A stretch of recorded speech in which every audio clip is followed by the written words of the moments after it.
This is a 2004 Wagon Tails Elite. Our priority was making it for us to groom in. We're going to start out in the front. This is the passenger side door, and this is the front. There's nothing major wrong in it. The most major damage in the front is a seat crack on the driver's side where you enter. It's just a normal wear and tear kind of thing. And I'll show it to you. First, uncovered. And there's the passenger seat uncovered, and the driver's seat with its new cover, and the doors closed for the pass-through. Then we're going to go up the steps, and when we go up the steps, you're going to see a blank black rectangle, and that is the access we made to get into the house battery. That's the battery that actually, when you run anything 12 volt in the grooming unit, it pulls off the energy off of this battery. And Wagon Tails made it so you had to crawl underneath the vehicle, reach up, and drop it into a tray, which was very annoying. So we actually put a porthole. And long-term goal was to either put our own little painting or design on it with our emblem, which we never did. So coming on up and going up in the front, the pass-through, again, dashboard, etc. is in good shape. Now, there is major old screw holes that we put white putty over. We used to have a container hanging here from Home Depot, which I put all my ribbons and rubber bands in for the dogs. I don't do dogs anymore. I have no need for them. So that container has been moved into the shop many months ago. That's what I'm showing here, is just those screw holes. Now I'm going to give you this is an overview shot of the whole grooming unit. Those are storage drawers. This is the inverter system overhead. We had custom doors made for that to cover the inverter system. We moved a refrigerator and microwave from the front. We put them in the closet. So that's kind of a look around. This is the inverter. It has these, and then the actual inverter switches and fuses. I'm going to give you a close-up of the inverter batteries. And like I said, there's 2, 4, 6, 8. There's 8 batteries in there. And it has its own fuse box. We wired in an outlet specific to it. And lights. We can override the lights so you can run off the lights inside the grooming unit from the inverter. It's a Xantrex. The little box itself was over $2,000 right there. And add the batteries to it. It was a significant upgrade. That stripy thing is the ramp for the tub to go from the table to the tub. And I'm going to zoom in here on my modified clipper set. We store our walls like this, and that metal scissor holder does not go with the grooming unit. You can buy one if you want. It's a custom made thing from my brother. Now we're going to come around and just look at an overall of the grooming unit from right to left again. And we're going to look inside this cabinet in a minute. That's where the cool dry is. Swing around, we're going to look in that closet in a minute, see what's in there. This is our grooming table. It is hydraulic. It has a heavy-duty custom-made telescoping arm, which is awesome. And it swings in a 180 around the table. It'll hold your big bad dogs, and it's made of a heavier duty metal. And here's the telescoping arm.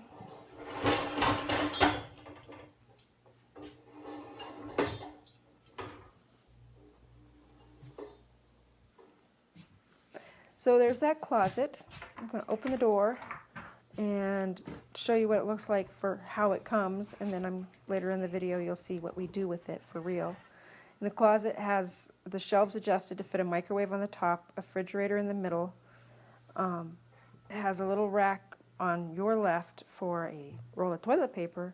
That battery is for the second generator start, and that's all there is to that closet. Coming on around, everything that goes, that funny white thing is the dryer inlet. These clipper racks go with the grooming unit.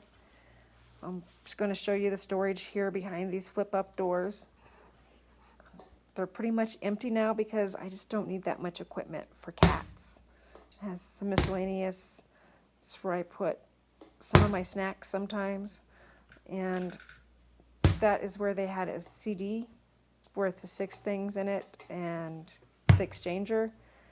And we took them out because they were old and didn't work. And my husband installed this radio CD player and hooked it into the stereo system. And as you can hear, it works just fine. And he's hooked it in the stereo system, and as you can see, it works just fine. So that's what's behind those flippy doors. There's a pull-out trash can, garbage bag in it. It's all clean and everything inside. This is another storage cupboard. It has that vacuum for the kitten shed there. There's also air blower, which I'll show you in a second. That goes with, it's literally hold those rolls of doggy do bags, but it goes with the grooming unit. This is the air blower from the pressure tank. The hose is in the back. I never use it, but it's there to have another tank put on it. It has a little space in the back for storing it. This is where I put my towels now. The previous owner put all their gallons of shampoo in it. I just don't use that much shampoo because I only do cats and they take just a little bit. We put this clip on because these hoses are notorious for popping off about a third of the way through a big hairy dog. The TV works sort of. I'm sending all the stuff with it. It needs a smarter person than me to make the stereo work with the TV. So we just haven't had a use for it. So it's there. Air conditioner is functional. I'm going to run it here in a little bit. This is another light I installed above the tub when we didn't have the inverter system. It runs off the house battery, the 12-volt battery. It's just above the tub as additional light. And there is your tub. And I'm going to run the super sudsor and the water. They do work. The tub is in really good condition. There's no rust or leaks or anything in it. I'm really notorious about cleaning between pets. It stays super clean. Those 2 drains are, one's a drain, here's a drain, and the third one is the super sudsor intake. Water on,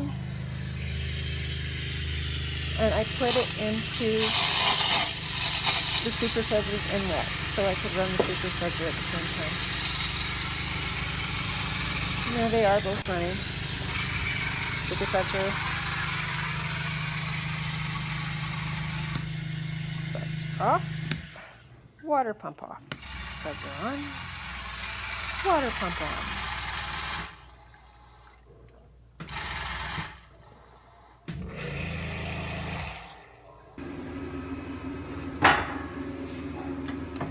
This is the laundry chute. It goes in the back.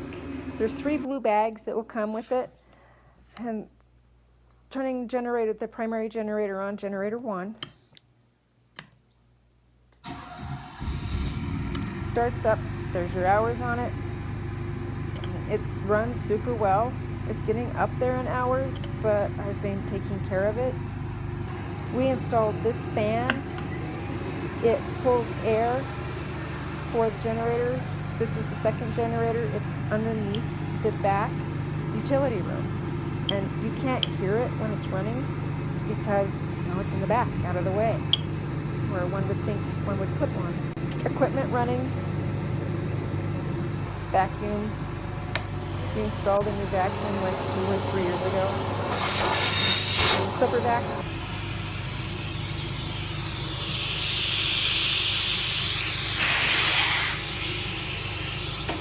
It has a K92 dryer in the back. It's hardwired in, dryer 1, dryer 2.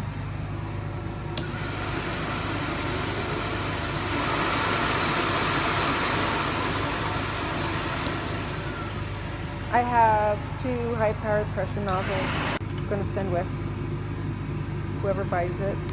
When you shut off generator 1, everything goes dark. But oh wow, we have a light inverter override. When generator 1 is shut off, generator 2 will run all the equipment.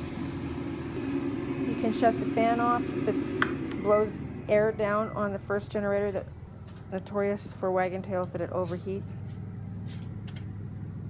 And as you can hear, generator 2 makes only moderate sound inside. Quick run around. I'm going to start this and do the air conditioner.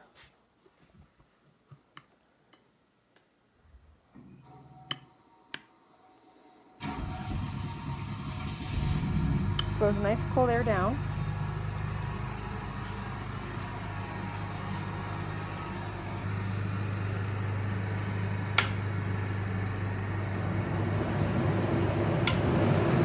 Clear these vents. They're washable ones, don't forget to. And the air conditioner needs unscrewed and vacuumed out if you're doing a lot of big hairy dogs really often, because the hair coats the coils and makes it so it freezes the condenser and rains on you while it frosts. This is the fan we were talking about. When you turn on the air conditioner and that vent, when you turn on the air conditioner and the vent, it pulls cold air down on the generator from the fan that's installed above it and eliminates that generator getting overheated. So that's what it sounds like with just the fan on.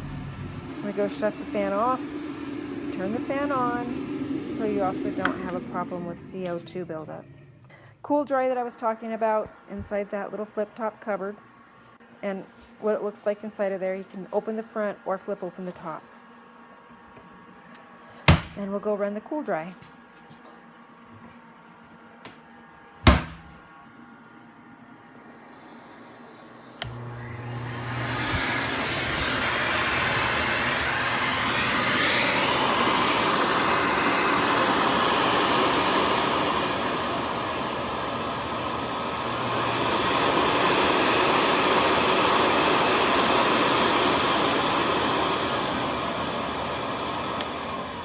I'm going to send these window covers. They're custom. They're actually a 1-inch foam board with a shower curtain that I stretched over it and adhesive spray-on glue. And it made some really neat window coverings that also act as insulation in the winter. So here's a picture, and snapped in as in I cut it just a little bit big. I covered it with the shower curtain, and it just literally lifts out when I want to clean around behind it, and it presses back in. I put the end one on because I like how it looks, and this is the cat dryer that doesn't go with it. And I also installed these snaps so I can put on my different dryer hoses so that they don't blow off on me right in the middle of a groom. And I do everything one-handed because I usually have a pet in the other hand, and it's important for me to be able to do so. So I'm videotaping and clipping on and off. So when I put the kitten shed in, I installed that second black hose there, and it becomes 2 hoses worth. Remember that closet? This is what it looks like with the microwave and dorm fridge. And then we took a camp porta potty from Walmart, and my husband built a little wood slider for it, and it just slides in and out. This is the other window covering that goes with. It's just a bamboo. I have one for the door also that goes with. It hangs above the door or in front of the door. It's really nice. You will be grooming in a goldfish bowl inside of this when it's dark outside. Everybody can see into it. So that's why it was important to me to have the window coverings. Then the bamboo one works super well unless you're doing samoyeds. Then the hair likes to cling to it. And this is the kitten shed that stays with me, but I was just showing you how I have all my equipment set up on top of it, and I have a little light strip to really make it really lit very well. And just a really quick overview of what we were talking about, and kind of a pan around, turn on the light, and this is my workstation when I work. I actually take the grooming arm and I set it aside because I don't use it for the cats. This is my dryers, my clippers, kitten shed, my kitten shed working. Now we're going to go in the back. This is the back utility room area. This is the generators. We divided them into two. It has shoreline switches and generators so you can plug in to something less than a 30 amp plug-in. And the mini clipper vac, those blue laundry bags for the laundry chute, the shop vac, the K92 is back there, and inside of the little flappy here are our super sudsor on the right and the water pump on the left with their own filters. And don't forget to clear those filters out. This is where my husband installed a new inlet next to the furnace. And that inlet does not freeze because it leans against the furnace. And then I hook up this stretchy hose, and it sits right underneath the furnace where it's warm, so it never freezes either. And when I'm ready to fill, I just grab the end of the hose, and it's 100 feet long. I can fill it in several different places. And that's how I fill it. I don't fill it from the outside. We put a piece of foam on the inside of the back door. It keeps a lot more heat in the winter. There is the grooming unit. Any questions, give me a call.